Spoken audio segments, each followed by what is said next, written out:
Pemë të thyera, bllokim qarkullimi, paralizohet Korça nga rreshjet intensive. Rreshjet intensive të shiut që kanë përfshirë qarkun e Korçës kanë shkaktuar problemet e para. Një pemë është rrëzuar mbi trotuarin e qytetit të Korçës, duke bllokuar kalimin e këmbësorëve dhe duke krijuar rrezik për qytetarët. Pritet ndërhyrja e shërbimeve përkatëse për largimin e pemës dhe normalizimin e situatës. Duhet thënë se gjatë ditës së sotme rreshjet kanë qenë të dendura në të gjithë qarkun. Për disa minuta është regjistruar edhe breshër, ndërsa shiu vijon të jetë prezent në pjesën më të madhe të qarkut. Deri më tani nuk raportohen dëme të tjera të konsiderueshme, ndërsa autoritetet bëjnë thirrje qytetarëve për kujdes.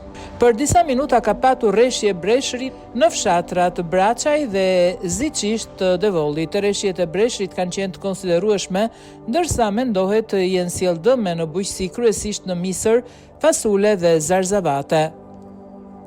Pritet që grupet e punës nga emergjenca civile të dalin në terren për të konfirmuar sasinë e dëmeve.